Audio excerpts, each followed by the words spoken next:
डीजेपीसी के convener Shri Manish Jiwani sir का यहाँ पे हार्दिक अभिनंदन और स्वागत करता हूँ। सर आपने यहाँ पे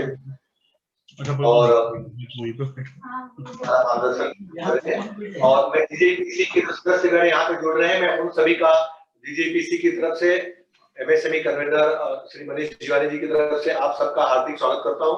मित्रों, मैं आपको इतना बता दूं कि काफी डीजेपीसी के सदस्यों ने हमें फोन पे संपर्क किया, चूंकि आईसी अपडेशंस की जो तारीख है वो जो 30 जून थी वो एक्सटेंड करके 31 जुलाई कर दी गई थी, लेकिन लोगों को काफी कुछ चैलेंजेस आ रहे थे आईसी अपडेशंस के लिए।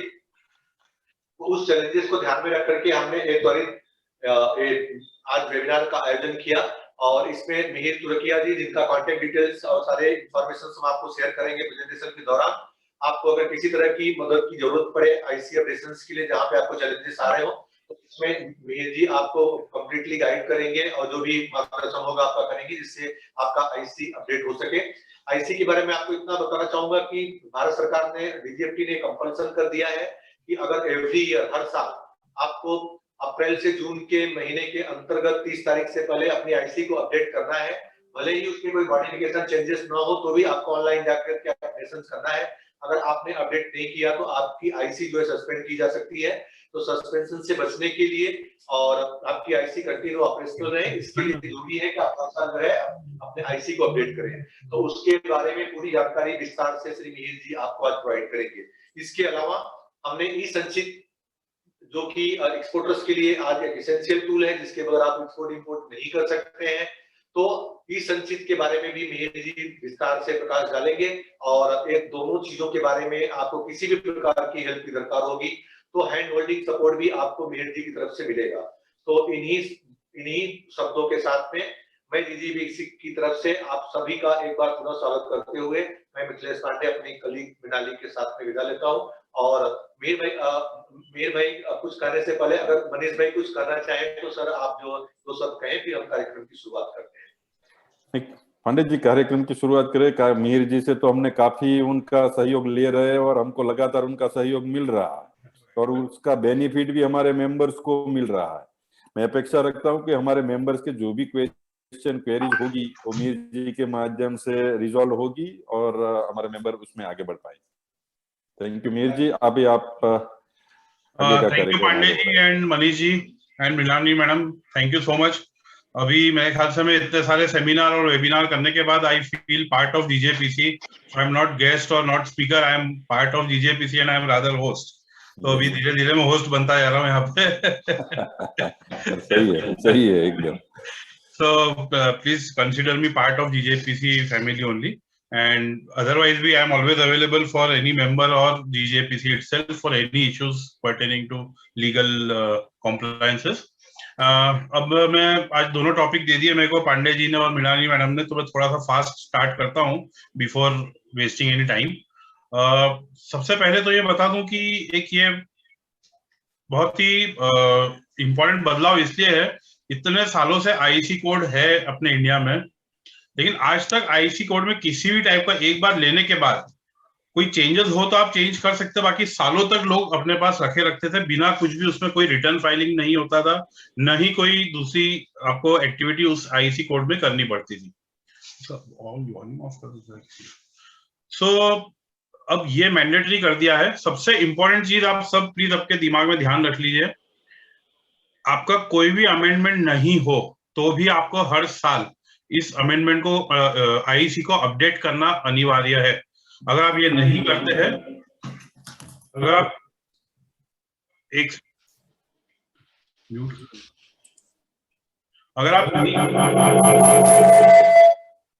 पांडे जी, राजमोहन जी को एक मिनट, ये दो ऐड हुआ इसके अंदर, राजमोहन दो के एक लॉग आउट कर देना, कर देना पंडित जी, आपका भी बाद में म्यूट कर देना। हाँ, एक्चुअली राजमोहन क्या मेरा ऑफिस भी है जो डेमो देने के बाद में जब मैं डेमो दूंगा तो ओके। एनीवे, आई थिंक अब डिस्टर्बेंस नहीं आ रहा ना, क्या आ रहा है?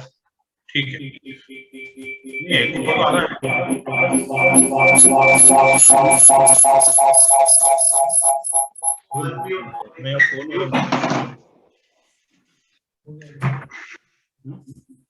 नहीं, तेरा दोनों म्यूट कर दे, माइक भी और स्पीकर भी। स्पीकर और माइक। अगर आप अगल बगल में बैठे हैं तो हाँ वही मैं नहीं, आई थिंक हो गया क्या म्यूट दोनों, माइक और स्पीकर दोनों म्यूट कर देंगे। और राजमोहन जी 2 जगह से जुड़े हुए हैं तो एक ही पे रहे तो बेटर होगा। हाँ ठीक है, तो इसलिए ये इंपॉर्टेंट है और बहुत क्रिटिकल है, सबको ध्यान रखना है। कई लोग ये सोचते हैं कि यार अपने यहाँ तो कोई चेंज हुआ ही नहीं, अपन तो प्रोप्राइटर है, अपने पार्टनर सेम है, अपना एड्रेस सेम है, अपना कोई भी ऐसा कोई दूसरी फैक्चुअल इंफॉर्मेशन चेंज नहीं हुई है आईसी कोड में, तो अपने को क्या जरूरत है। बट ये ध्यान रखिए कि इस साल से वो अनिवार्य हो गया है, और जो कोई ये अपडेशन नहीं करेगा उसका आईसी ब्लॉक हो जाएगा, और जब भी वो कुछ एक्सपोर्ट या इंपोर्ट करने जाएगा तब वो काफी प्रॉब्लम आ सकती है, उसका एक्सपोर्ट इंपोर्ट भी ब्लॉक हो सकता है। एंड उस टाइम अगर उसको फिर से एक्टिवेट करना रहेगा तो उसका अपने आप में काफी इश्यूज आ सकते हैं। सो ये सबसे इंपॉर्टेंट चीज थी। मैं यहाँ पे मेरी स्क्रीन शेयर करूंगा, जिसमें कि मैंने पीपीटी रेडी किया है जो आप लोग सबके लिए है, और आई थिंक ये पीपीटी आपको इजीली समझा देगा या बता देगा कि कैसे we can update our IC code.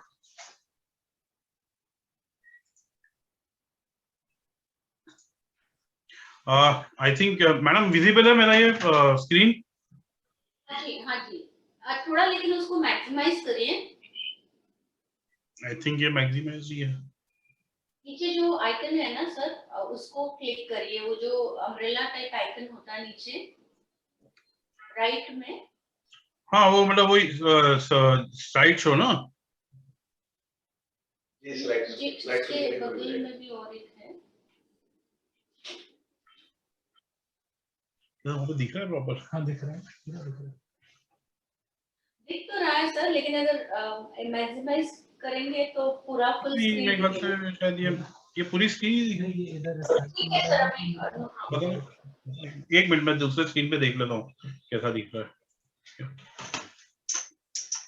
ये है ना सर यहाँ। अच्छा उसको मिनिमाइज कर देता हूँ ना, एक मिनट में। हाँ ठीक, वो मैंने ये मिनिमाइज कर देता हूँ। ठीक है, आई थिंक आप दिख रही पूरी स्क्रीन? दिख तो रही है सर। सर फुल स्क्रीन नहीं आया है लेकिन विजिबल है। आई डोंट नो, मेरे उधर तो फुल स्क्रीन दिख रही है। फुल स्क्रीन नहीं दिख रही क्या? खुली तो है सर। नहीं तुम लोग को क्या दिख रही है वहाँ पे? अच्छा नहीं सॉरी, ओके, तो मेरे यहाँ पे स्लाइड शो दिख रहा है, यहाँ नहीं दिख रहा। हाँ ठीक है, बराबर, मैं समझ गया। तूने तेरा पे प्रेजेंटेशन अलग से खोला गया है? नहीं, ये आपको उसी में चल रहा है। तो तेरे तो ये स्लाइड शो क्यों नहीं दिख रहा है? इसको कंटिन्यू कर सकते हैं, कोई इशू नहीं, आगे बढ़िए।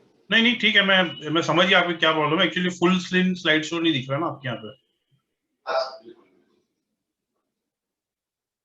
One second. नीचे राइट साइड में एक अम्ब्रेला जैसा होता है, उसको क्लिक करने से नहीं वो मैं तो उसी को क्लिक कर रहा हूँ, मेरा पे स्लाइड शो चालू भी हो रहा है, वो इसमें क्यों नहीं एनेबल हो रहा है, मैं ये सोच रहा हूँ।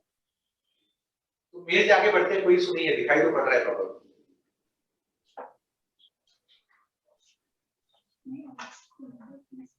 नहीं, ये उनको भी दिख रहा है।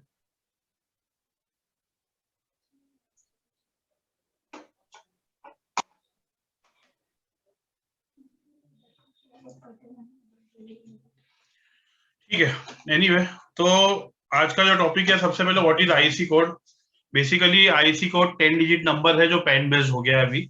एक टाइम पे बहुत पहले न्यूमेरिक हुआ करता था, उसमें नंबर्स होते थे, अब प्योरली पैन बेस्ड नंबर हो गया है, मतलब अलग से नंबर जैसा कुछ नहीं रह गया है, वो पैन नंबर बेस्ड ही हो गया है। It is issued by director general of foreign trade, ministry of commerce, to any person और company for carrying on export import business in India. ये पर्सन और कंपनी में लगभग इंडिविजुअल से लेके तो अभी जितनी भी टाइप ऑफ कंपनीज बन रही है, LLP, one person company, private limited, partnerships, proprietorships, ये सभी इसमें कवर हो जाती है। तो आईसी कोड हर किसी को इश्यू हो सकता है, including association of persons and charitable institutions. IC registration is mandatory to carry out export business in India, and it is registered, as I told you, DGFT में रजिस्टर होता है वो। Slide show बराबर। अपन आज जो टॉपिक कवर कर रहे हैं वो है अपडेशन ऑफ आईसी। जैसे मैंने कहा कि आज दिन तक ये रूल था कि आईसी कोड कभी भी उसमें किसी भी टाइप का रिटर्न फाइलिंग या हर साल कुछ भी अपडेशन इन जनरल रिक्वायर नहीं होता था, अनलेस अनटिल आपके यहाँ पे कोई चेंजेस हुए हो तब तक वो अनिवार्य नहीं होता था। तो एक सेकेंड, तो मतलब ये स्लाइड शो चल नहीं रहा एक्चुअली, ये शायद स्लाइड शो ऑपरेट नहीं हो रहा, आई डोंट नो व्हाट। हाँ अब आया सर। तो फिर वो हाथ से करना पड़ेगा, मैनुअल करना।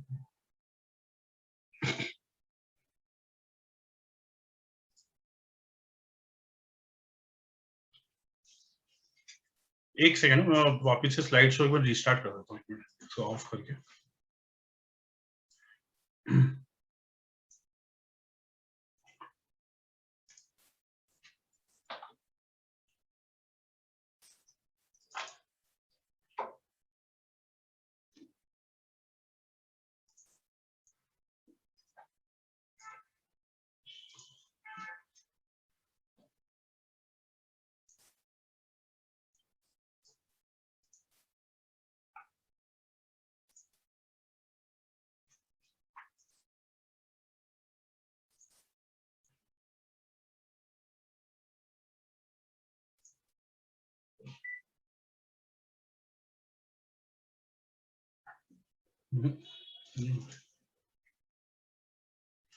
ठीक है, मैं I will continue with this presentation that without slides, तो डायरेक्ट मैं स्लाइड्स बता देता हूँ आपको। सो नोटिफिकेशन नंबर 58 जो है, यदि आप एनेबल एडिटिंग करके उसके बाद में क्लिक करिए तो फिर हो जाएगा। वो जो ऊपर एनेबल एडिटिंग लिख रहा है ना। अच्छा, ठीक है, हाँ, I think that is the reason, correct है ना, हो गया, हाँ अब हो गया, यस करेक्ट, ग्रेट। सो मैंने ये जो कवर किया ऑलरेडी, हाँ ठीक है, ये आईसी कोड क्या है ये मैं ऑलरेडी डिस्क्राइब कर चुका हूँ। डीजीएफटी इशू करते हैं इसको टू अ पर्सन और company carrying on export import business in India, and IC registration is mandatory to carry export import business in India. So basically ये हर पर्सन इंडिविजुअल से लेके तो हर टाइप की companies, that is LLP, private limited, one person company, partnership, limited companies, association of persons, charitable organisation, ये सभी को इश्यू होता है आईसी कोड। सो इंडिया में कोई भी इंपोर्ट या एक्सपोर्ट आपको करना हो किसी भी लेवल पे, IC code is compulsory. And what अपना आज का जो टॉपिक है वो पूरा आईसी कोड ना होके आईसी कोड का अपडेशन है।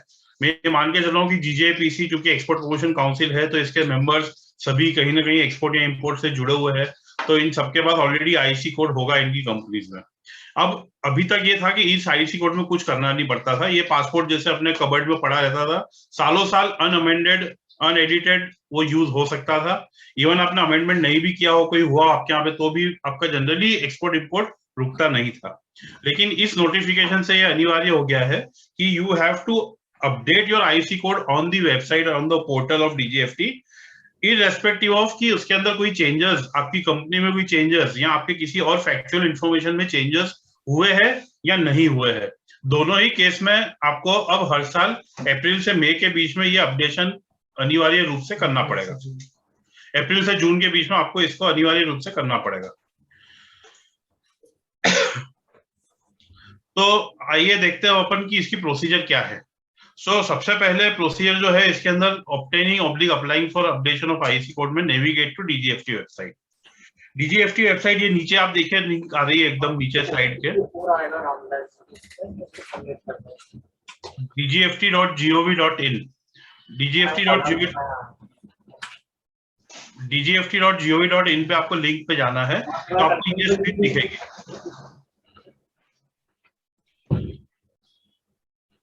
तो dgft.gov.in पे जाने पे आपको ये स्क्रीन दिखेगी जिसके अंदर आप 4 ऑप्शंस देख सकते हैं।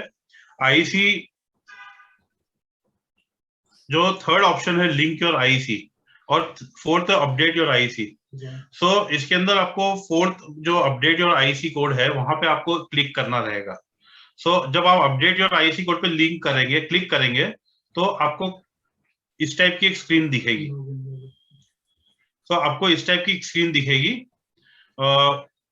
इसके पहले मैं वापस यहीं पे आता हूँ, इसी स्क्रीन पे मैं समझा दूं। इसमें टॉप राइट हैंड कॉर्नर पे आप देखिए लॉगिन का एक आपको ये दिख रहा होगा बटन, रेडियो बटन। तो जो ऑलरेडी रजिस्टर्ड है अब यहाँ पे, हेलो हेलो। सो यहाँ पे सर एक बात आप समझ लीजिए सब लोग कि रजिस्ट्रेशन से मतलब है कि एज ए यूजर इस पोर्टल पे जो रजिस्ट्रेशन होता है उसको रजिस्ट्रेशन कहा जा रहा है। आईसी कोड होल्डर तो सभी है जो यहाँ पे आ रहे हैं। सो लॉगिन वही करेगा जो ऑलरेडी रजिस्टर्ड है, तो उसको पहले आपको लॉगिन पे क्लिक करना पड़ेगा। तो आपको जो स्क्रीन आएगी वो ये आएगी, लॉगिन ऑब्लिक, उसके बाजू में आपको दिख रहा होगा रजिस्टर। सो अगर आपके ऑलरेडी पासवर्ड आईडी इशूड है तो आप यहाँ पे पासवर्ड और आईडी मतलब आपकी रजिस्टर्ड ईमेल आईडी और पासवर्ड डाल के आप लॉगिन कर सकते हैं, ये कैप्चा डाल के। लेकिन ये ऑलरेडी जिनके पास रजिस्ट्रेशन है इस आईसी कोड को अमेंड करने का, एक बार उस रजिस्ट्रेशन की प्रोसेस कर चुके हैं, उनके लिए है। इसके अंदर मैं बता दूं कि एग्जिस्टिंग आईडी पासवर्ड जो आपका ईमेल आज की तारीख में ऑपरेटिंग है वो आप डाल के रजिस्टर कर सकते हो। So that is one important thing, ये चीज आगे भी कवर होगी।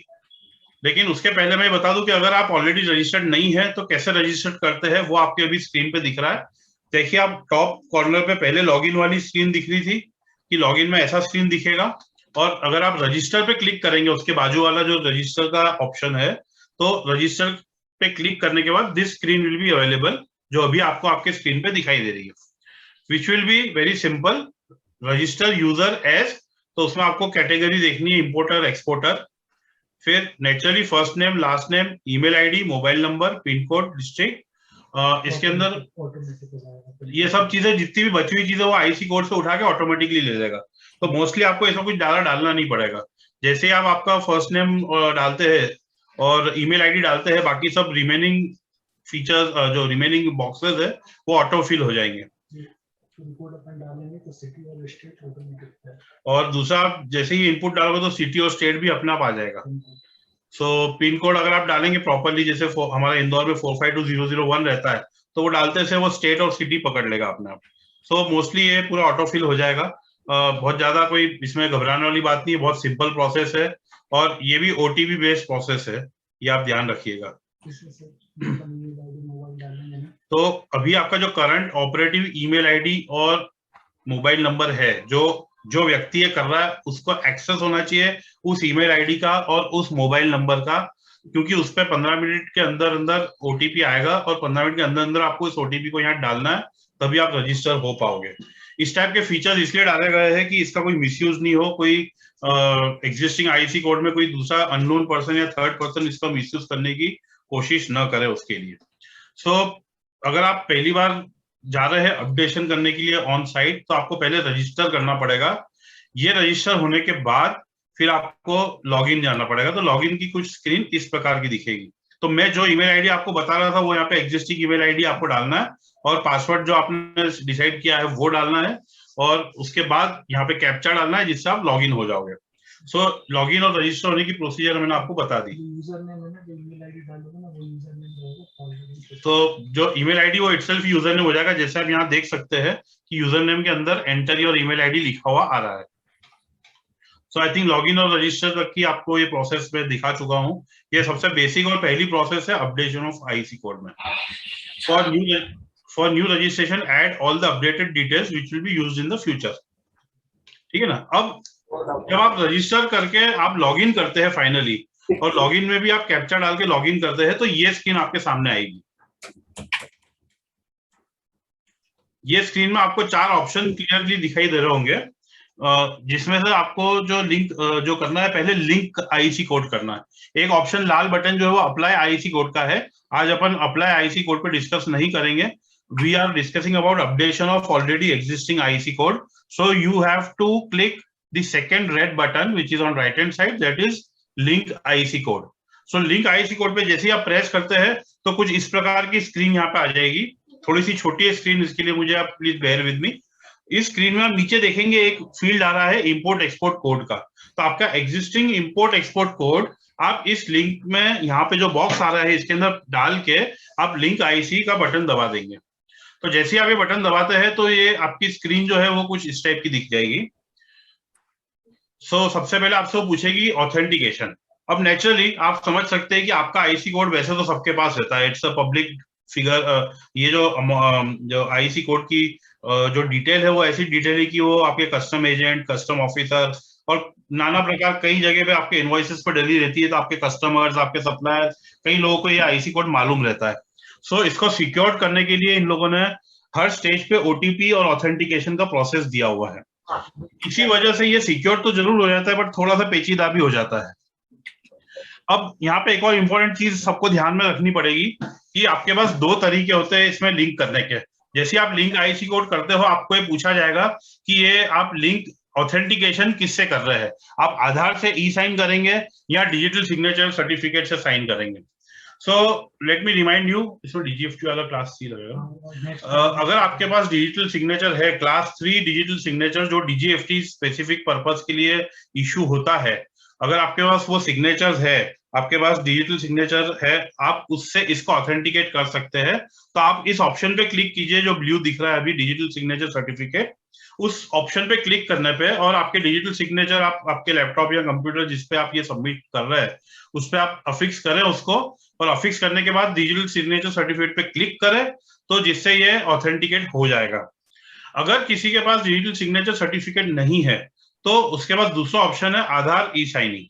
तो आधार ई साइनिंग कैसे होगा कि कोई भी प्रोप्राइटर या पार्टनर जो उस आईसी कोड में अपीयर हो रहा है, अगर प्रोप्राइटरी फर्म है तो उस प्रोप्राइटर का आधार नंबर, और यदि वो पार्टनरशिप या प्राइवेट लिमिटेड है तो किसी भी डायरेक्टर या पार्टनर का आधार नंबर आपको यूज करना पड़ेगा। इसके अंदर उस आधार नंबर को आप डालोगे तो आपके उस आधार नंबर पे जो रजिस्टर्ड फोन नंबर है और ईमेल आईडी है, सॉरी फोन नंबर है, तो उस फोन नंबर के ऊपर ओटीपी जाएगा अगेन, और फिर वो ओटीपी आप यहाँ पे डालोगे तभी वो आप साइन इन कर पाओगे, तभी आप इस आईसी कोड को लिंक कर पाओगे फर्दर अपडेशन के लिए।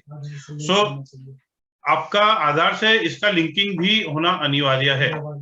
तो मोबाइल नंबर जो आपका आधार से लिंक्ड है, जो आपके आधार के टाइम अप्लाई किया था, जैसे सपोज मैं किसी कंपनी में पार्टनर हूं तो मिहिर तुरखिया का जो आधार नंबर है आपको वो डालना है।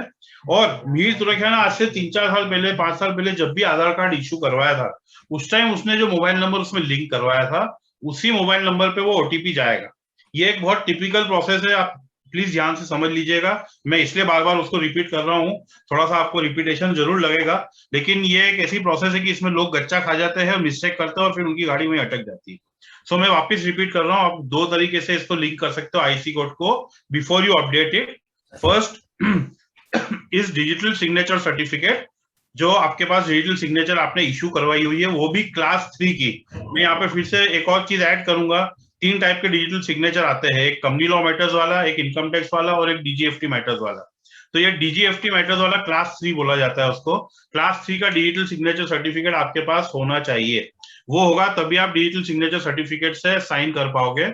और अगर आपके पास वो नहीं है तो आपके पास दूसरा ऑप्शन है ई आधार, ई साइनिंग बाय आधार। अब आधार में भी ये समझ लीजिए, आप ये मन में गांठ बांध लीजिए कि प्रोप्राइटर या पार्टनर या डायरेक्टर का आधार नंबर आप यहाँ पे डालेंगे, उस आधार नंबर में, आधार में जो ओरिजिनली मोबाइल नंबर लिंक्ड होगा उसी पे ओटीपी जाएगा। ये आप ध्यान रखिएगा, कई बार लोग उसके बाद मोबाइल नंबर चेंज कर देते हैं तो ओटीपी आपको नहीं मिलेगा। सो जिस आधार पे, जिस व्यक्ति का आप आधार डाल रहे हैं, उस व्यक्ति के आधार में जो मोबाइल नंबर लिंक्ड होगा उसी लिंक पे ओटीपी जाएगा। वो ओटीपी यहाँ डालने पे ही लिंकिंग सक्सेसफुल होगा। सो मैं अभी यहाँ से आगे बढ़ता हूँ, मैं 3 बार वैसे रिपीट कर चुका हूँ, बट प्रेजेंटेशन के बाद भी अगर इस पॉइंट पे किसी को कंफ्यूजन हो तो आप मेरे से सवाल पूछ सकते हैं। सो मैंने यहाँ पे नोट में नीचे लिख दिया है, for Aadhaar e sign your OTP will be sent on the registered mobile number linked with your Aadhaar card, और for DSC class 3 organisation based और डीजीएफटी डीएससी। ये 2 चीज आप ध्यान में रखिएगा, बहुत जरूरी है, नहीं तो आपका काम आगे बढ़ेगा ही नहीं। एनीवे, ये वाला सक्सेसफुली करने के बाद we have to once link navigate to modify और update IC कोड। सो अपने को ये स्क्रीन दिखेगी जैसे आप सक्सेसफुली लिंक कर दे तो आईसी कोड को। सो इसके अंदर आप देखिए मैंने माउस का बटन भी इसमें बता रखा है कि अपडेट और मॉडिफाई आईसी कोड पे आपको क्लिक करना है। जो ऊपर वाला बटन है, जो ट्रांसपेरेंट बटन है जिसपे मेरा माउस का जो कर्सर है, वो माउस का कर्सर उस पे है, update oblique modify IC code पे आपको लिंक क्लिक करना, जिससे कि वो नेक्स्ट स्क्रीन पे आएगा जो कुछ इस प्रकार दिखेगी। अब यहाँ जाके आपका अपडेशन प्रोसेस स्टार्ट होता है। तो अभी तक अपन ने देखा कि पहले तो आपको इस प्रोसेस को चालू करने के लिए खुद को रजिस्टर करना पड़ेगा। रजिस्टर करने के बाद खुद को लॉगिन करना पड़ेगा। लॉगिन करने के बाद आपको आईसी कोड को लिंक करना पड़ेगा, जिस आईसी कोड को आपको अपडेट करना है। वो आईसी कोड को लिंक करने के बाद जब आप अपडेट आईसी करते हैं तब ये स्क्रीन आती है आपके स्क्रीन पे और ये स्क्रीन वैसे तो पूरी सेल्फ एक्सप्लेनेटरी है, बट फिर भी मैं एक बार बहुत तेजी से इसको समझा देता हूँ कि बेसिकली इसमें आपकी सभी डिटेल्स फिर से डलेगी, जिसमें कि नेचर ऑफ द फर्म आ रहा है, थोड़ा सा छोटे अक्षर है, प्लीज बेयर विद मी। मेरे को ये क्या एक ही स्क्रीन में डालना था जो आ नहीं पा रहा था, मैं एक बार ट्राई करता हूँ इसको एक्सपांड करने की, कभी हो जाए तो। एक्सपांड तो नहीं हो रहा है ये, एनीवे। सो आप अगर टॉप लेफ्ट कॉर्नर में देखेंगे तो नेचर ऑफ फर्म आ रहा है, प्रोप्राइटरशिप है, पार्टनरशिप है, प्राइवेट लिमिटेड है, क्या है। फिर आप टुवर्ड सेंटर मूव होइए, फर्म नेम आ जाता है जिसके अंदर आपकी फर्म का नाम मतलब कंपनी का नाम आएगा। फिर आप वापस लेफ्ट में नीचे आइए, permanent account number of that company या प्रोप्राइटर या जो भी आपका स्टेटस है उसका, name as per PAN database. अब ये यहाँ पे ये इसलिए ऐसा दो अलग अलग होता है, जैसे प्रोप्राइटर फर्म्स में सपोज किसी ने XYZ ज्वेलरी या XYZ जेम्स के नाम से फर्म खोल रखी है, उसका प्रोप्राइटर जो भी व्यक्ति है, मान लो मिहिर तुरखिया है, तो मिहिर तुरखिया पैन नंबर में मिहिर तुरखिया दिखेगा, पैन नंबर में वो XYZ ज्वेलर्स नहीं दिखेगा। इसलिए आपको पैन नंबर लिख के आपको name as appearing on PAN में, स्पेशली प्रोप्राइटर में आपको नाम लिखना पड़ेगा प्रोप्राइटर का, और जो फर्म नेम है वो आपकी फर्म का ही नाम रहेगा जो IC कोड पे अपीयर हो रहा है। Date of birth in case of proprietorship and date of incorporation in all other cases. अब आपकी प्रोप्राइटर है अगर आप आपकी फर्म, तो आपके प्रोप्राइटर की डेट ऑफ बर्थ यहाँ पे आएगी, जो राइट हैंड साइड पे लास्ट ऑप्शन दिख रहा है आपको सेकंड रो में। अदरवाइज जो कंपनी है आपकी पार्टनरशिप है, तो पार्टनरशिप का date of incorporation,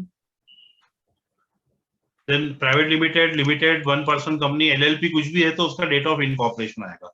generally partnership का जो डेट ऑफ इनकॉर्पोरेशन कहलाता है वो पार्टनरशिप डीड की डेट को कहते हैं। वापिस आप थर्ड रो में आइए, लेफ्ट हैंड साइड पे कैटेगरी ऑफ एक्सपोर्टर। यहाँ पे ये फिक्स स्क्रीन में आपको ड्रॉप बॉक्स दिखा तो नहीं सकता, बट मैं आपको ओरली बता देता हूँ, और फिर बाद में जब डेमो देंगे हम, तो डेमो में आप देख लीजिएगा कैसे होता है वो। सो कैटेगरी ऑफ एक्सपोर्टर्स में merchant exporter, manufacturer exporter, importer exporter and others and service providers, ये सब आता है। सो आप वो सेलेक्ट कर लीजिए जो भी आपका स्टेटस है उस हिसाब से। Whether the firm is located in special economic zone, अगर आप SEZ में या सीब्स में, बॉम्बे के लिए अगर मैं बोलूँ तो सीब्स में लोकेटेड अगर आप है तो आपको यस करना है, अदरवाइज आपको नो करना है। वापिस आप last extreme right hand side पे आ जाइए, वेदर द फर्म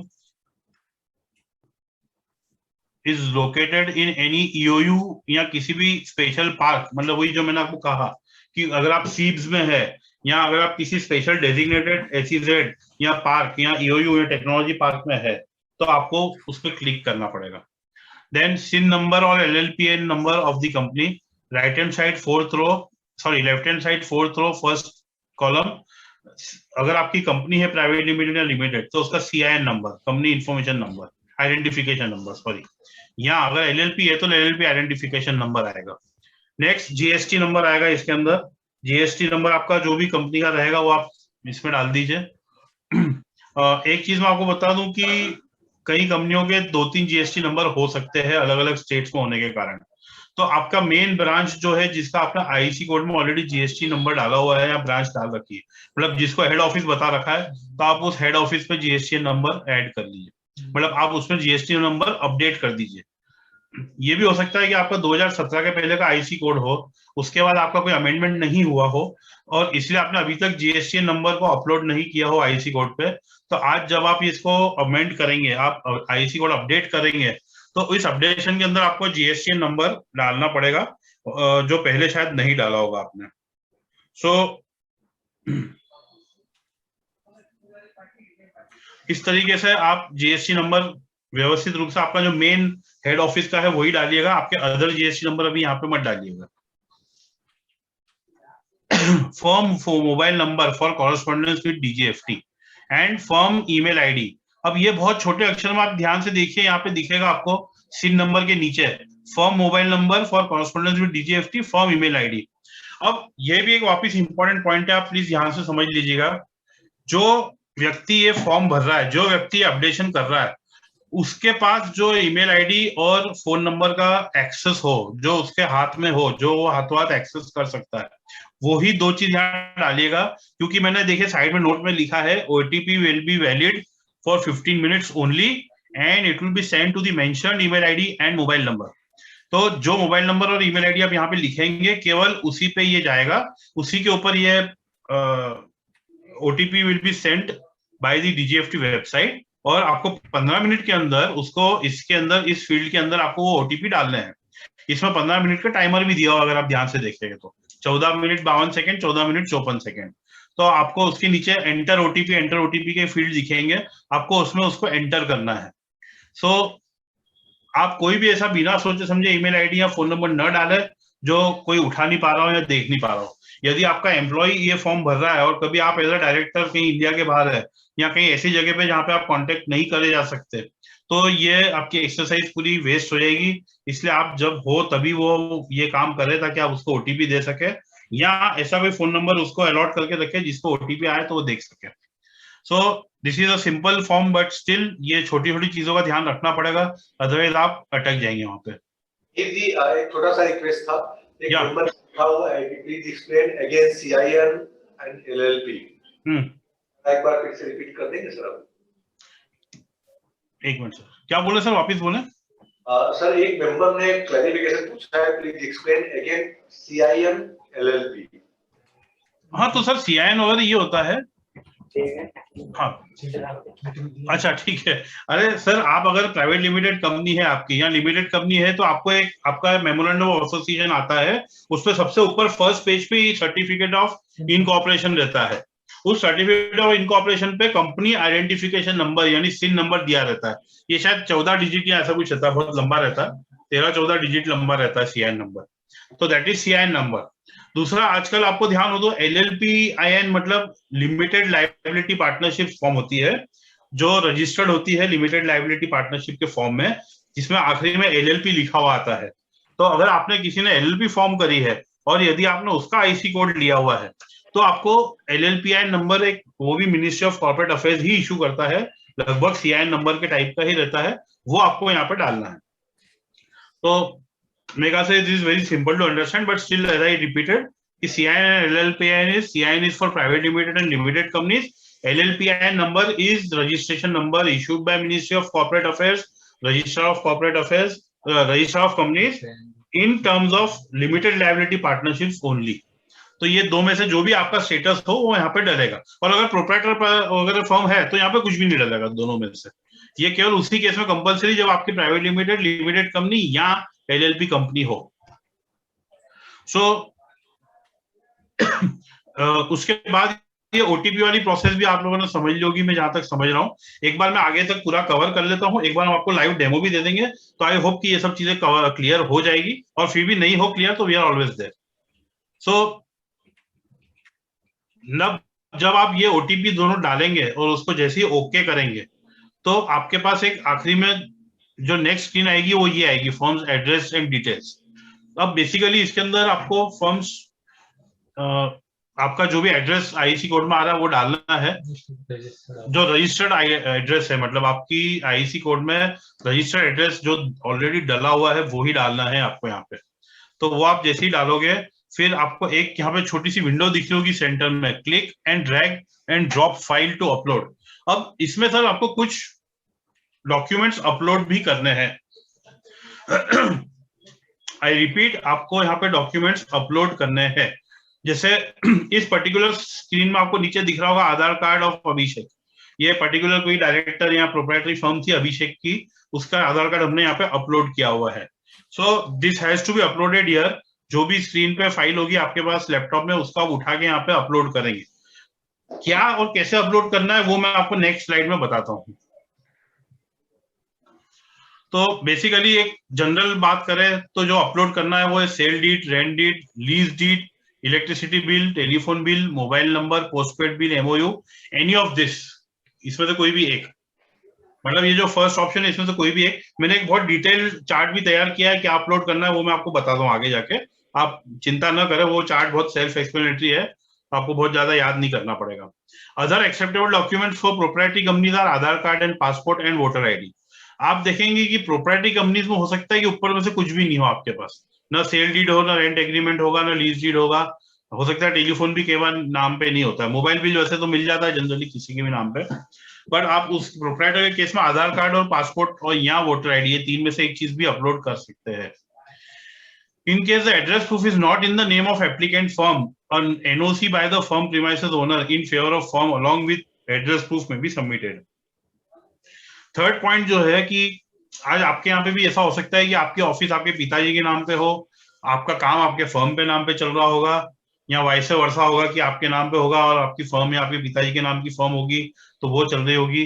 सो उस केस में आपको जो भी मेन ओनर है उस एड्रेस का, उसका एक नो ऑब्जेक्शन सर्टिफिकेट चाहिए उस प्रीमाइसेस का, कि उस प्रीमाइसेस को यूज करने में उसको कोई ऑब्जेक्शन नहीं है। ये एनओसी का फॉर्मेट है, ये तो जनरल लगता है, सिंपल एनओसी नहीं लगता है? अच्छा लगता है। ठीक है, ये एज पर रूल है, बट ये लोग अभी मांग नहीं रहे इस चीज को। अगर आप नहीं भी लगाएंगे तो शायद आपको अपडेशन तो हो जाएगा। This is of the record, मतलब मैं ये आपको नहीं बोलूंगा कि आप ऐसा न करें, बट शायद अभी आप ये अपलोड नहीं करेंगे एनओसी तो भी आपका अपडेशन हो जाएगा। तो इस पे क्या अपलोड करना है, इस पे मैं आपको आगे टेबल जो मैंने बनाया वो बताता हूँ। उसके पहले आपको जो अपडेशन किया आपने, उसके अंदर डिटेल्स ऑफ प्रोप्राइटर, पार्टनर और डायरेक्टर फिर से यहाँ पे पूरी फिलअप करनी है।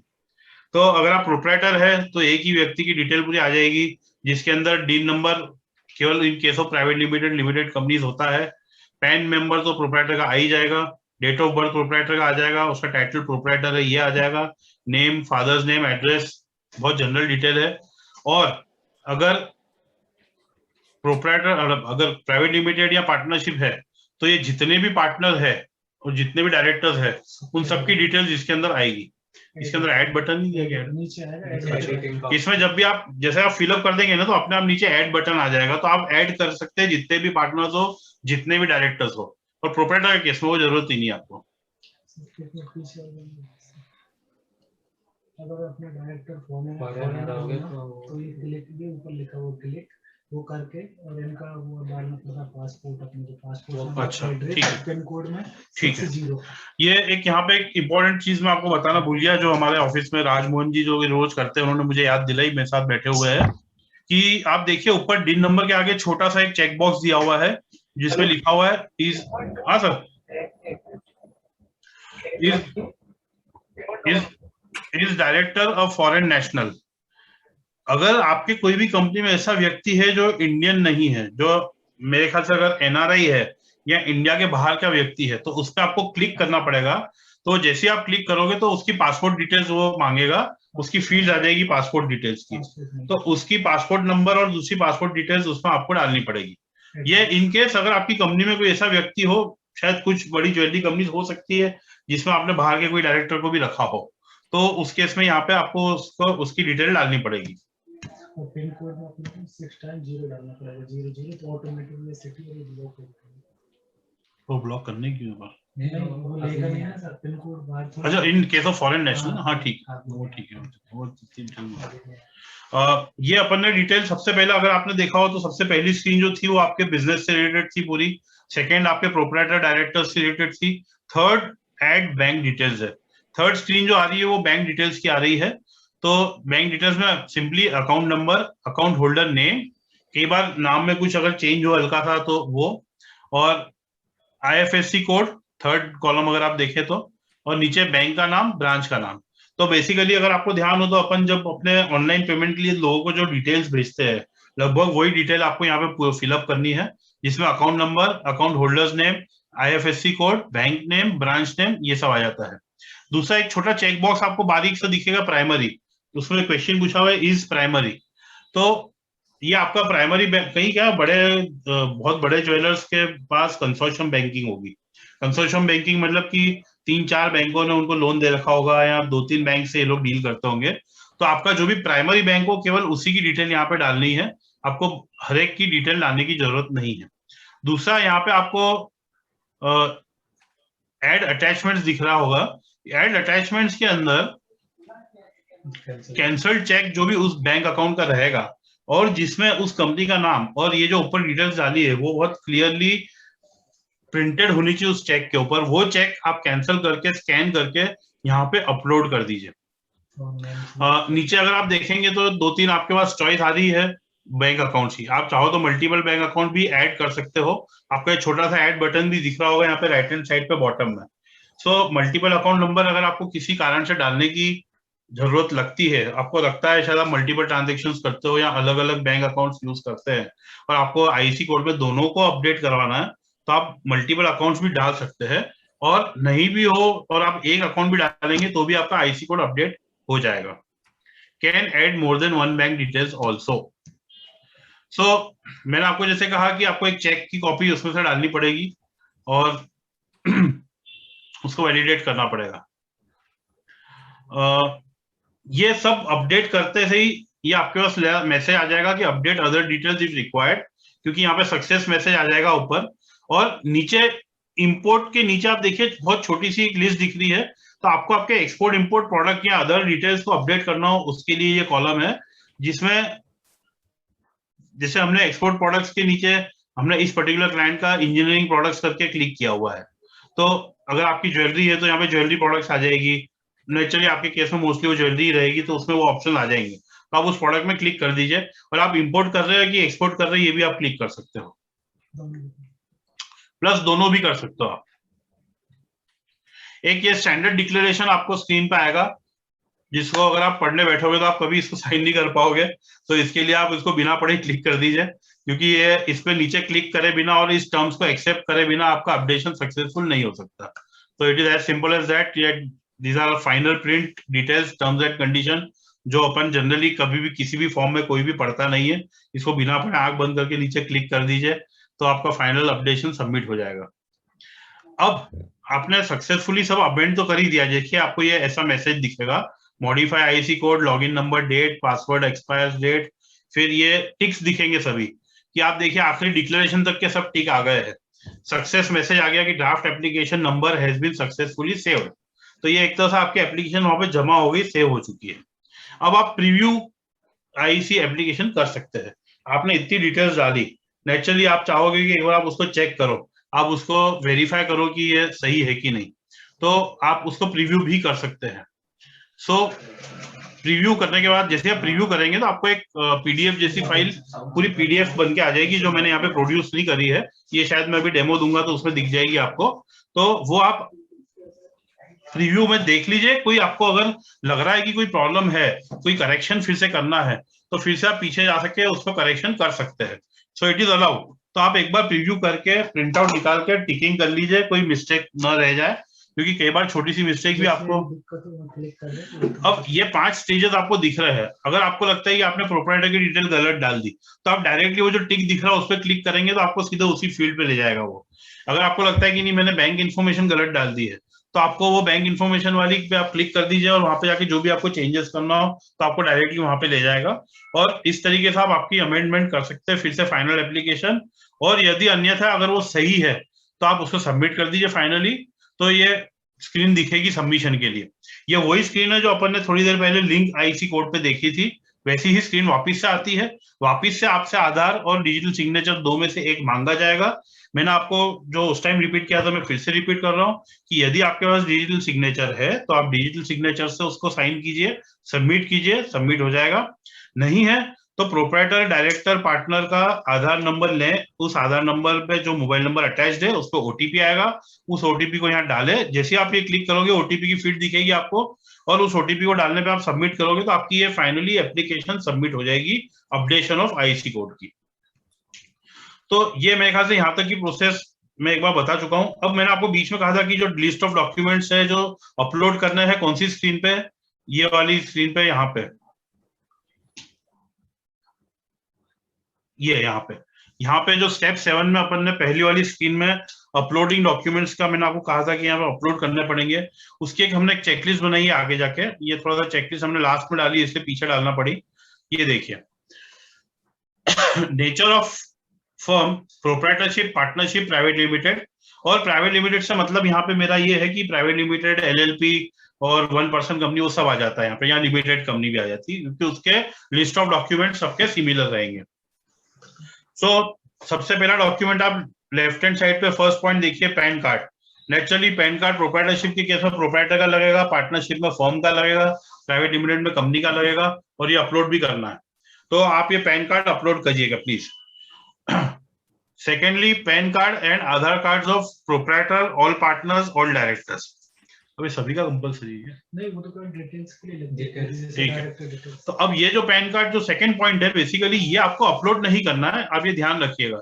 ये आपको केवल डिटेल्स जो अपन ने वो फील्ड देखा था प्रोप्राइटर और डायरेक्टर्स और पार्टनर्स वाला, उसके अंदर फिलअप करना है। डोंट सबमिट और upload individual pan cards of all the directors और पार्टनर्स, आपको नहीं करना। केवल ऊपर जो कंपनी का है वही अपलोड करना है। थर्ड, कैंसिल चेक, मैंने आपको कहा वैसे बैंक अकाउंट के लिए आपको एक कैंसिल चेक अपलोड करना है, बैंक अकाउंट वाले कॉलम के उसके अंदर अपलोडिंग में, नॉट द फर्स्ट वन। आप गलत जगह अपलोड मत कर लीजिएगा, नहीं तो हो सकता प्रॉब्लम आएगा फिर। फोर्थ जो आपको ध्यान रखना है वो है, ये बेसिकली चेकलिस्ट है डॉक्यूमेंट्स प्लस इंफॉर्मेशन की जो आपको हैंडी रखनी है। Email ID and mobile number, मैंने आपको बार बार जैसे कहा है कि दो चीजें हैं, एक तो अभी एग्जिस्टिंग ईमेल आईडी और मोबाइल नंबर जो आप एक्सेस कर सकते हो वो आप रखिएगा लॉगिन के लिए, रजिस्ट्रेशन के लिए और सबमिशन के लिए। लेकिन अगर आप आधार से साइन करेंगे इसको, तो आपके प्रोप्राइटर डायरेक्टर का आधार, उससे लिंक मोबाइल नंबर भी आपको रेडी रखना है। उससे लिंक मोबाइल नंबर पे ही ओटीपी आएगा और उसी से आप उसको साइन कर पाओगे। तो आपके पास कम से कम 2 मोबाइल नंबर, एक एग्जिस्टिंग और एक आपके डायरेक्टर का, वो होना चाहिए जो आधार से कनेक्टेड हो, और एक ईमेल आईडी जो आप डायरेक्टली एक्सेस कर सकते हो। ये जो लिस्ट है, आप ये अगर आप तैयारी करके बैठेंगे तो ये काम आपका आसानी से हो जाएगा। This is a very important sheet, आप ये शीट को ध्यान में रखिए, सब डॉक्यूमेंट्स इसके हिसाब से रेडी कीजिए, तो you will be easily able to upload and submit the updation of IC. Fifth and most important of course IC code. IC code का भी आप प्रिंट आउट निकाल के सामने रखिए, कोई भी इंफॉर्मेशन उसमें क्या दिख रही है आपको तुरंत ध्यान आ जाएगा कि कुछ गलत तो नहीं है, कुछ डिफरेंस तो नहीं है। 6 पॉइंट है अदर डॉक्यूमेंट्स। अब अदर डॉक्यूमेंट्स में आप ये ध्यान रखिएगा, एक सेकंड,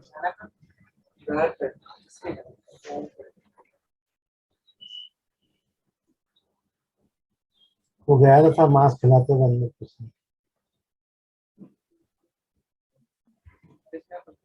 हाँ सर, अदर डॉक्यूमेंट्स में प्रोप्राइटर अगर है, तो चूंकि प्रोप्राइटर का कोई पार्टनरशिप डीड या सर्टिफिकेट ऑफ इनकॉर्पोरेशन नहीं रहता है, तो लोकल म्यूनिसिपल कॉर्पोरेशन का गुमाश्ता जिसे कहते हैं, हम लोग इंदौर में गुमाश्ता कहते हैं, आई थिंक आप लोग महाराष्ट्र में शायद लिव इन लाइसेंस बोलते हैं, आई डोंट नो। जो आपका बीएमसी वाले जो भी आपको शॉप एंड एस्टेब्लिशमेंट एक्ट का लाइसेंस देते हैं, उसको आपको यहाँ पे अपलोड करना पड़ेगा। In case of partnership deed और in case of private limited certificate of incorporation, ये आपको अपलोड करना अनिवार्य है। ये लिखा हुआ था ना, और इतने लोग चैट भी कर रहे हैं, 10 लोग। हेलो, सो अदर डॉक्यूमेंट्स में आपको मैंने बता दिया। 7th है जीएसटीएन नंबर। आपके जीएसटीएन नंबर की जो रजिस्ट्रेशन की कॉपी रहती है ऑफ ऑल ब्रांचेस, ये अपलोड करना। हाँ, ये तो अपने को नहीं, ब्रांच में जैसे 96 जोड़ रहे हैं, तो अलग-अलग बोले थे ना अपने जीएसटी में, तो अपडेट करना। सो ये आपको जाएगा ना, जो जीएसटी नंबर अब सभी ब्रांचेस की अलग अलग अपडेट करनी है, अपलोड करनी है। अगर आप अपलोड नहीं भी कर पाए तो आपका काम रुकेगा नहीं, लेकिन आपको जीएसटी नंबर जरूर लगेगा। 8वां मैंने कहा वैसे, अगर आपके पास डिजिटल सिग्नेचर है तो आप डिजिटल सिग्नेचर रेडी रखिए। Class 3 organisation based and DGFT class 1, कोई दूसरी डिजिटल सिग्नेचर नहीं चलेगी। आपको इनकम टैक्स या कंपनी लॉ मैटर्स वाली सिग्नेचर अलाउड नहीं है, और प्रोप्राइटर में केवल एक ही जो डीएससी है वो प्रोप्राइटर की, वो चल जाएगी उसके अंदर। प्रोप्राइटर के वाले केस में सभी चल जाती है।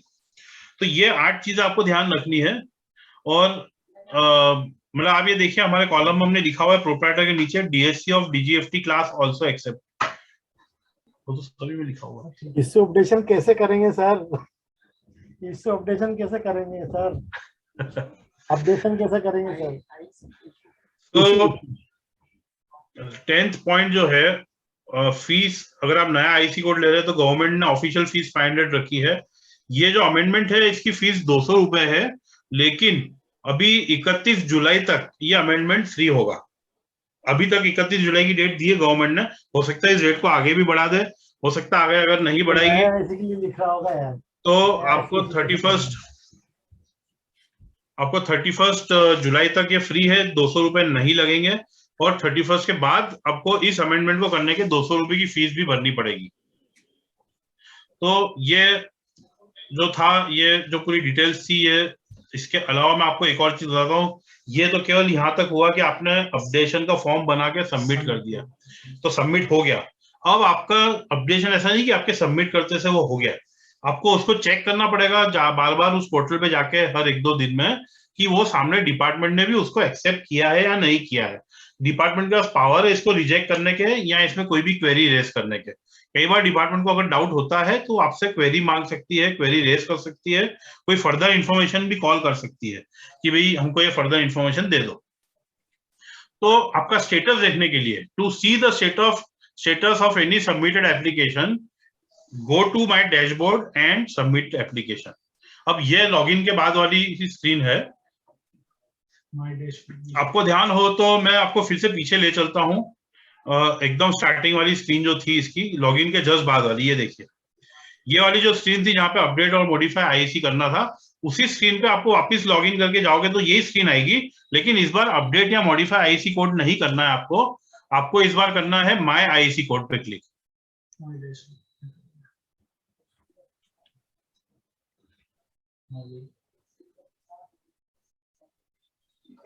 आपको ऊपर माय डैशबोर्ड करके दिखेगा, जैसे यहाँ पे दिखा रखा है मैंने पिक्चर में, उस माय डैशबोर्ड पे आपको क्लिक करना है और उसके अंदर जो सबसे पहला ऑप्शन है सबमिटेड एप्लीकेशंस, माफ कीजिएगा थोड़ा सा स्मॉल है फॉन्ट हमारा क्योंकि वो एक स्क्रीन में आ जाए उसके लिए, तो सबमिटेड एप्लीकेशंस पे क्लिक करना है।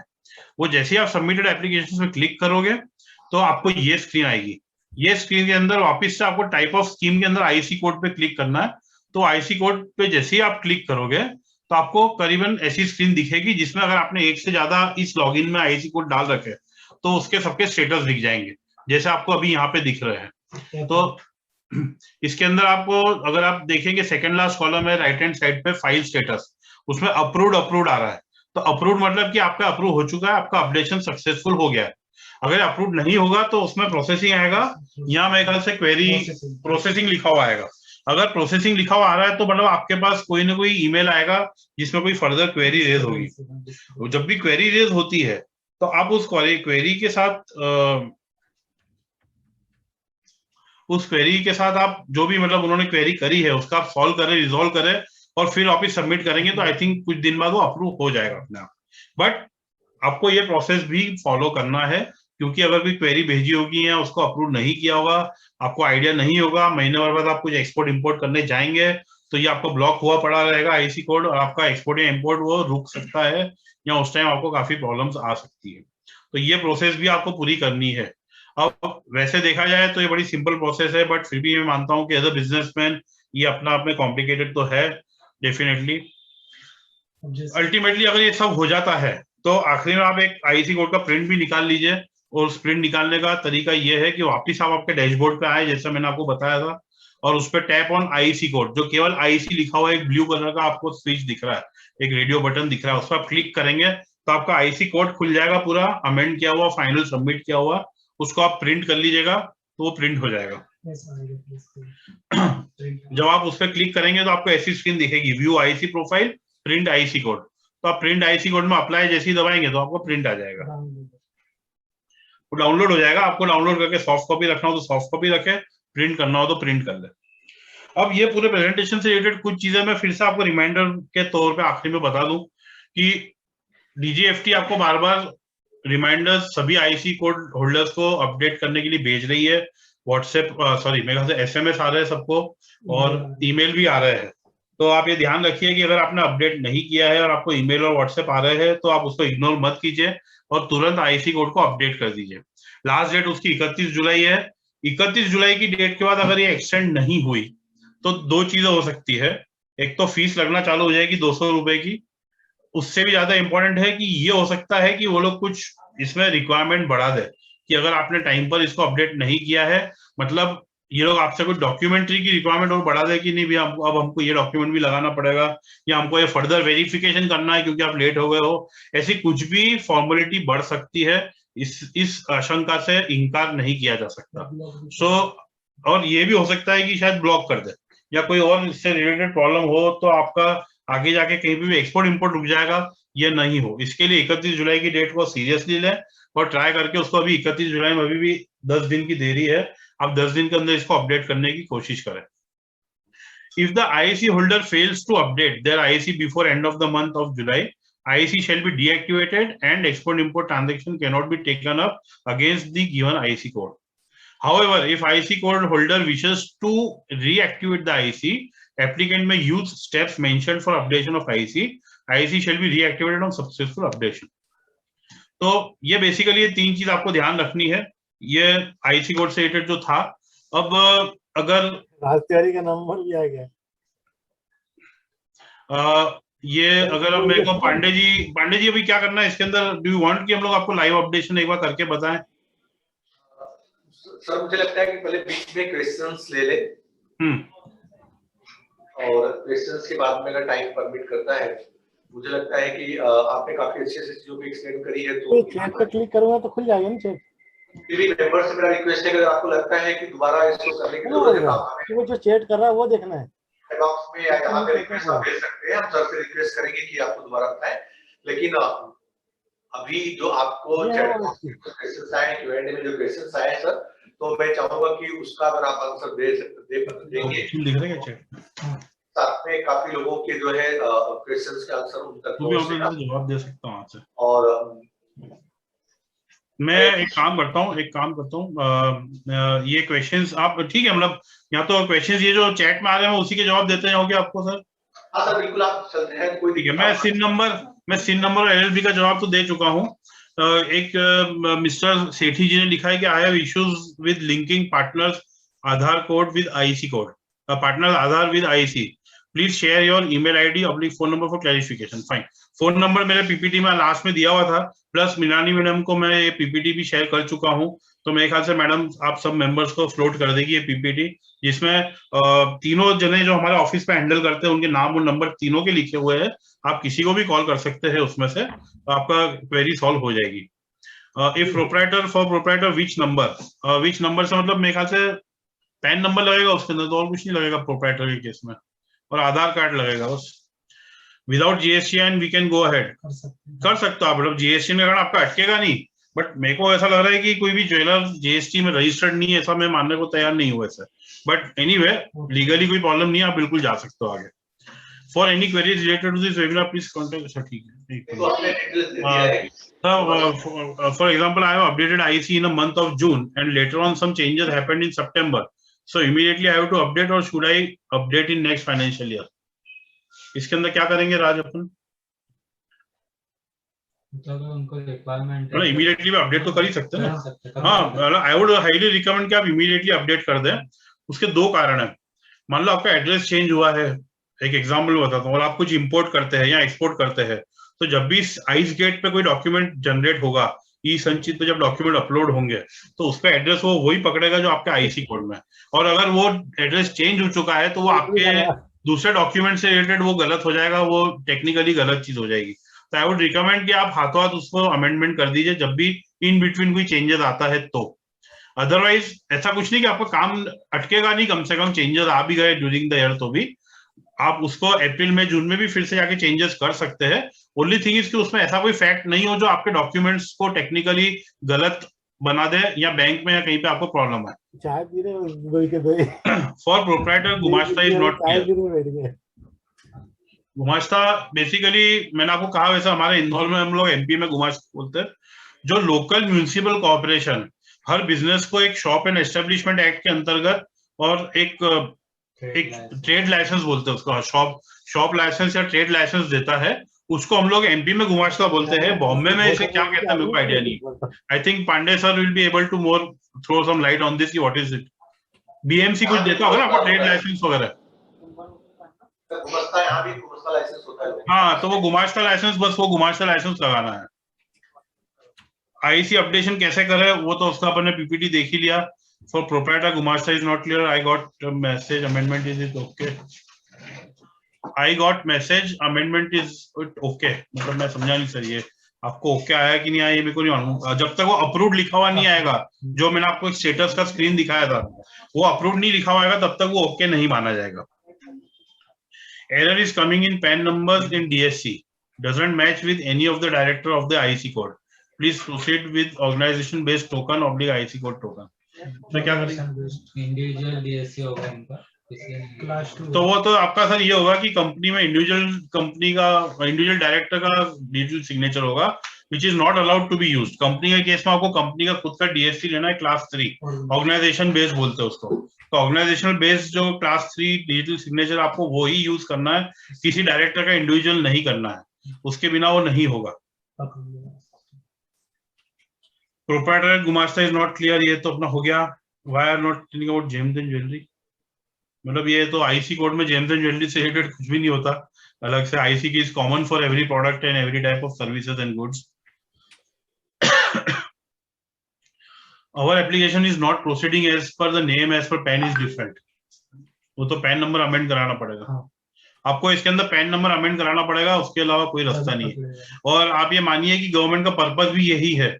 कई बार क्या होता है सर, बड़े बड़े स्कैंडल्स में ऐसे छोटे छोटे डिफरेंस का फायदा उठा के कहीं, विद ऑल ड्यू रेस्पेक्ट, मैं आपके लिए किसी के लिए नहीं बोल रहा हूँ, बट हमने ये देखा है फ्यूचर पीछे पहले भी कि कई बार छोटा मोटा नाम की जगलरी करके लोग गलत काम करके निकल जाते हैं। तो इसीलिए ये सब नहीं हो, इसके लिए गवर्नमेंट ने इस पूरे को अलाइन करा हुआ है। पैन नंबर, आधार नंबर, आईसी कोड, सिन नंबर, जीएसटीएन नंबर, ये सभी का डाटा कॉमन हो, सभी का डाटा अलाइन हो, सभी का डाटा एक जैसा हो, सिमिलर हो। ये चीज इंश्योर करने के लिए ही ऐसी प्रोसेसेस लाए गए गवर्नमेंट ने। तो इसलिए आपको आपका पैन नंबर में अगर एक भी डिफरेंस है, ए या ई का भी डिफरेंस है, तो आपको उसको अमेंड करना है पैन नंबर को। एक दूसरा, जहां पे आधार नंबर इन्वॉल्व होता है वहां पे आधार पे भी सब कुछ सेम आना चाहिए, अदरवाइज वो भी मिसमैच हो जाएगा। Can we change the nature of concern other to LLP? हाँ, तो बिल्कुल एलएलपी तो आप कर ही सकते हो, सभी ऑप्शन आएंगे उसको ड्रॉप बॉक्स में। IC code is photo also, now new IC certificate don't have any photo. वो सर गवर्नमेंट ने फोटो हटा दिया है, तो आप निश्चिंत रहिए, कोई दिक्कत नहीं है। नया आईसी कोड बिना फोटो का ही रहेगा और वो वैलिड रहेगा, कोई इसको प्रॉब्लम नहीं है। सभी का बिना फोटो का ही आ रहा है। उसमें आजकल बारकोड, क्यूआर कोड आ जाता है। तो क्यूआर कोड से क्या होता है कि कोई भी व्यक्ति जैसा आज कस्टम में गया और कस्टम वाला उसको क्यूआर कोड स्कैन कर लेगा, तो उसको उस आईसी कोड की वैलिडिटी ऑथेंटिकेट हो जाएगी with all details. Proprietor name is surname first and hence the system is not proceeding due to name differs. तो सर वो तो आपको जो पैन में जैसे लिखा है, जैसे मेरा नाम मिहिर तुरख्या है, पर अगर पैन में तुरख्या मीर लिखा है तो आपको आपके आईसी कोड में भी तुरख्या मीर ही लिखाना पड़ेगा। Site name to go online, ये सर मैंने मेरी सेकंड नंबर की स्लाइड में ये दिया था। मैं एक बार फिर भी यहाँ पे लिख देता हूँ, एक सेकंड। dgft.gov.in, ये ध्यान रखिए, इसमें आगे www मत लिखिएगा, केवल सीधे आप dgft.gov.in लिखिएगा। प्लीज ये कीप दिस इन माइंड, आपके दिमाग में ये चीज रखिए, आगे www नहीं लिखना, सीधे dgft.gov.in लिखना है। जितनी भी सिक्योर्ड साइट रहती है ना, उसमें www नहीं लिखा जाता है, and this is a secured site, so only dgft.gov.in।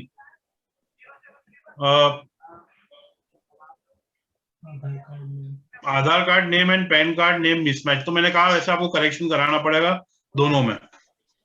We have old IC in which all partners are changed. Can the same be updated and linked? Link old partner से ही होगी, उसके बाद आपको सर जो लिंकिंग होगा वो तो पुराने पार्टनर से करना पड़ेगा, और आधार नंबर किसी भी एक पुराने पार्टनर का तो लगेगा ही लगेगा। तो ये आपको कैसे मैनेज करोगे आप सर देखिए एक बार। प्लस नया पार्टनरशिप डीड वगैरह वो सब तो खैर लग ही जाएगा, बट फिर भी पुराने पार्टनर का एक का आधार कार्ड लगेगा, और उसी आधार कार्ड पे मोबाइल नंबर पे वो मैसेज जाएगा ओटीपी। तो अब वो थोड़ा सा अगर कोई उसमें मेजर इशू है तो आपको उसको मैनेज कैसे करना वो देखना पड़ेगा, but yes it is compulsory. और या तो फिर आप ये ट्राई कीजिए कि डीएससी से ही उसको करें, तो पुराने पार्टनर का आधार कार्ड नहीं लगेगा। अगर डीएससी भी प्रॉपरली नहीं है तो फिर पुराने का आधार कार्ड अनिवार्य है। When original IC was availed, PAN was erroneously given, which is surrendered now. Can we update and link the same IC with new PAN number taken? नहीं, आई थिंक उसमें नया आईसी अप्लाई करना पड़ेगा। ये इस case में sir ये I think Mrs झलक कोठारी ने जो क्वेश्चन किया है कि ओरिजिनल के साथ जो पैन नंबर था वो डिफरेंट है और वो सरेंडर हो गया है, आपको नया ही आईसी नंबर लेना पड़ेगा। पुराना पैन नंबर जैसे ही आपने सरेंडर किया, उस एंटिटी की एग्जिस्टेंस खत्म हो गई, उस प्रोप्राइटर या उस पार्टनरशिप या जो भी वो कंपनी थी, पैन नंबर बंद होने से, लीगल सिस्टम में वो पैन नंबर हटने से उसकी एग्जिस्टेंस सीज हो गई, बंद हो गई, इसलिए जो भी नया पैन नंबर है उसके साथ नया आईसी होगा, अपडेट नहीं होगा. New IC code will be applied for in such case. We have updated our IC with Aadhaar.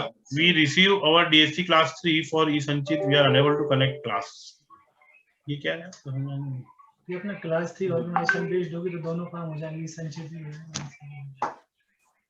नहीं, बट ये इनसे हो नहीं है ना. We are unable to connect class मतलब सर्टिफिकेट. पूरा नहीं उसका रीजन मैडम क्या We have updated our IC with Aadhaar. आपका मैक्सिमम अमाउंट कितना रहता है? आई थिंक ये कुछ क्वेश्चन आपने प्रॉपर्ली पुट अप नहीं किया, या तो कोई इंपॉर्टेंट पार्ट क्वेश्चन आप छोड़ चुके हो. आप एक बार और डिटेल में मुझे क्वेश्चन भेजें. मैं मेंबर से आग्रह करूंगा कि आपको नंबर हमने शेयर कर हाँ, दिया या है. 1-to-1 आप भेज सकते हैं, मेल या व्हाट्सएप पे. मीर जी को 1-to-1 भेज सकते हैं, आपने कांटेक्ट कर सकते हैं. मीर जी, अब Q&A में भी कुछ क्वेश्चंस हैं, तो मेरा रिक्वेस्ट है कि आप Q&A के भी क्वेश्चंस ले लें तो अच्छा होगा. ठीक है. और फिर हम आगे registered simply registered ICEGATE, so will update. मैं एक ये लास्ट क्वेश्चन देख लेता हूं इसमें. Our company is registered as simply register on ICEGATE, so will it update at DGFT with DSC. Our company is registered as simply register, मतलब इनका ICEGATE पे पहले से रजिस्ट्रेशन होगा तो ये डीएससी से अपडेट करने का. हाँ, ठीक है. कर ही सकते हैं. अब ये मैं मिस्टर धवलगिरी का क्वेश्चन है, मैं पहले लेता हूँ. Is IC code remain the same if partnership firms convert into private limited under scheme part 9? नहीं, पार्टनर पैन नंबर तो चेंज हो जाता है ना. नहीं, पार्टनरशिप सर, ये पैन आईसी कोड अगर पैन नंबर चेंज होगा तो आईसी कोड भी चेंज हो जाएगा. बड़ा एज सिंपल एज दैट. जैसे मैंने ऊपर जवाब दिया, pan number is the ultimate reality. अगर पैन नंबर चेंज होता है पार्टनरशिप से प्राइवेट लिमिटेड करने में, तो नया आईसी कोड अप्लाई होगा, वो सेम नहीं रहेगा किसी भी हालत में, क्योंकि अब आईसी कोड का नंबर ही पैन नंबर है. मतलब there is nothing like IC number now, it is purely PAN number. केवल नाम चेंज होगा तो सेम आईसी कोड चल जाएगा. लेकिन अगर स्टेटस चेंज होता है, पार्टनरशिप से कोई चीज प्राइवेट लिमिटेड होती है, तो आई एम श्योर कि सबसे पहली बात तो उसमें पैन नंबर चेंज हो जाता है. तो जैसे ही पैन नंबर चेंज होता है तो you have to take and apply for new IC code. आप सेम को अमेंड नहीं करना, सेम को अपडेट मत करना, प्योरली नया आईसी कोड नए पैन नंबर के साथ अप्लाई कर दीजिएगा. I have query in ई-संचित document how to submit. ये अपन बाद में लेते हैं, एक बार अगर उस पीपीटी पे आते हैं तो. मैं बता देता हूं, मैं मेंबर्स को बता दूं कि ई-संचित के बारे में भी आज हम पूछने वाले थे, लेकिन टाइम जो कंस्टेंट है उसके हिसाब से ई-संचित का आज कॉल करना मुश्किल होगा. तो ई-संचित के लिए हम जुलाई महीने में ही कोई डेट जो मेयर जी के लिए कन्वीनियंट होगा और जो हमारे पास भी अवेलेबल डेट्स होगी उसके हिसाब से हम आप सबको अप्रोच करेंगे, क्योंकि ई-संचित भी आपके लिए उतना इम्पोर्टेंट है. तो ई-संचित का के ऊपर नेक्स्ट वेबिनार हम इसी महीने में करेंगे, जिसकी सूचना आपको दी जाएगी. जब आप we have an old IC in which all partners are changed and the same be updated and linked. हाँ, वो कर तो सकते हैं, ऐसा कोई दिक्कत नहीं है उसके अंदर. सब पार्टनर्स चेंज भी हो गए तो कोई दिक्कत नहीं, जब तक पैन नंबर सेम है सब कुछ अलाउड है. जैसे मैंने कहा वैसे आपको डीएससी यूज करनी पड़ेगी या पुराने पार्टनर का आधार number. When original IC was availed, PAN was erroneously given, which is surrendered now. ये मैं क्वेरी शायद ऑलरेडी ये झलक जी की ही मैं कर चुका हूँ. Is there any limit for uploading documents? इसमें लिमिट है क्या कोई? Maximum 5 documents. 5 डॉक्यूमेंट से ज्यादा आप अपलोड मत कीजिएगा. Can we remove old attached documents which relevant currently? हाँ, रिमूवल कर सकते हैं, बिल्कुल बिल्कुल डेफिनेटली, कोई प्रॉब्लम नहीं उसके अंदर. और अभी आप अपडेशन करने जाओगे तो जो अपलोडिंग होगा वो फ्रेश ही होगा वैसे भी. तो आई थिंक क्वेश्चन आंसर ये सभी सॉल्व हो गए क्या? मुझे लगता है कि आपने जो भी क्वेश्चन आए थे उसका बहुत ही सटीक और जानकारीपूर्ण ढंग से लोगों को विवरण दिया है, और उससे निश्चित तौर पे मेंबर्स के जो डाउट्स थे काफी क्लियर होंगे और वो अपना जो चैलेंजेस फेस कर रहे थे उससे उस चैलेंजेस से बाहर आएंगे और अपनी आईसी का बिजनेस कर पाएंगे. मेंबर्स को दोबारा रिक्वेस्ट करूंगा कि चूंकि आपको हम कॉन्टेक्ट डिटेल्स सारा इंफॉर्मेशन मीर जी का शेयर कर रहे हैं, तो आप जहां भी चैलेंजेस फेस कर रहे हो, क्योंकि 31 जुलाई लास्ट डेट है, उसके बाद आपको अलग से चार्जेस करने शुरू हो जाएंगे. तो आप सबसे रिक्वेस्ट भी है, निवेदन है इस लाइन पे कि आप अपना आईसी निश्चित तौर पे अपडेट कर लें, और कहीं भी कोई ऐसे चैलेंजेस रास्ते में आ रहे हैं तो आप मीर जी के ऑफिस से कांटेक्ट करें. उनके जो 3 जो ऑफिसर्स हैं उनके नंबर्स भी हम आपको शेयर कर देंगे व्हाट्सएप और ईमेल द्वारा. आप जो है उसका पूरा हाँ, मतलब इसमें सर 2 चीजें थी. एक तो अगर आप लोग चाहे, हम तो आज भी रेडी है, अगर आपको कोई लाइव अपडेशन भी देखना हो तो हम इसको स्क्रीन पे लेके कर सकते हैं। हमारे ऑफिस में तो अभी नॉन स्टॉप ये काम चल रहा है, और आज नहीं करके आपको कभी कल परसों भी इच्छा हो तो आप बता दीजिएगा, तो एक लाइव अपडेशन भी हम आपको बता सकते हैं, वो कोई प्रॉब्लम नहीं है। किसी एक पर्टिकुलर हमारे क्लाइंट का हम आपको बता देंगे। दूसरा जो उसमें 3 जनों के नाम है, उसमें राजमोहन तिवारी जो है वो डायरेक्टली आईसी अपडेशन डेडिकेटेडली अभी देख रहा है हमारा ऑफिस पे। तो कभी मैं इधर उधर रहूं या मैं फोन नहीं उठाऊं तो डायरेक्ट राजमोहन को भी मैंने बोल रखा है कि अगर कोई भी जीजेपीसी मेंबर फोन करे तो उसको पूरी हेल्प भी कर दे, और अगर ये प्रोफेशनली भी वर्क करना होगा तो हम उसको टेकअप कर सकते हैं, वो कोई प्रॉब्लम नहीं है। And they can directly call Rajmohan also in case कभी मैं फोन नहीं उठाऊं या फोन नहीं करूं तो, मतलब रिस्पॉन्ड नहीं करूं तो। और अभी अगर आपको चाहिए डेमो तो हम अभी भी दे सकते हैं, या बाद में कभी रखना हो तो as per your choice you can do it, कोई इश्यू नहीं है। मिहिर जी लगभग 1.25 घंटे हो चुके हैं, डेमो में कितना समय जा सकता है? मुझे लगता है लगा आधा घंटा, हाँ कम से कम आधा घंटा लगेगा sir, half an hour. Sir एक अगला सेशन मुझे लगता है कि 1 हफ्ते के बाद में हम रखते हैं, तो हम जो है 15 डेज, आज से 5 डेज के बाद में अगर कोई डेट्स हमको अवेलेबल होगा बिल्कुल आप प्लीज बता दीजिएगा हमको। हाँ, तो will be any time will be obliged to do that, not an issue. तो मेंबर से मैं रिक्वेस्ट करूंगा कि आप जो है अगले वीक में जो हम वेबिनार प्लान करेंगे, हम आपको इसको इंटीमेशन देंगे। उसमें हमारा मेन फोकस ई संचित होगा, और दूसरा जो है आपको लाइव डेमो इसका आईसी पब्लिशर्स के लिए जो लोगों के भी चैलेंजेस कुछ बचे रहते होंगे तो वो वहां पे एड्रेस हो जाएंगे। तो मैं एक बार जैसे मिहिर जी का धन्यवाद देते हुए, जो मेंबर्स हमारे जुड़े हुए हैं उन सभी को धन्यवाद देते हुए हम सब विदा लेते हैं। और आपके जो भी फीडबैक हो, और आप जिस सब्जेक्ट पे चाहते हो कि जीजेपीसी आपको इस सब्जेक्ट पे नॉलेज प्रोवाइड करे, आपको एक पर्टिकुलर सब्जेक्ट पे जानकारी मिले इस वेबिनार के माध्यम से, तो आप हमें लिख सकते हैं। हम निश्चित तौर पे प्रयास करेंगे कि आपके जो भी सब्जेक्ट पे वेबिनार्स करते रहे। आपका फीडबैक हमारे लिए हर वेबिनार्स पे बहुत इंपॉर्टेंट है। Thank you so much. Thank you Mihir ji, thank you so much. Thank you so much, thank you everybody. अगर बढ़ाना है तो मैं तो बढ़ा नहीं सकता हूं।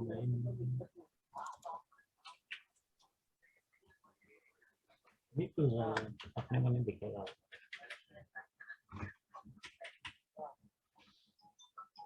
ये कहाँ से खुला साइड में ये कर रहा है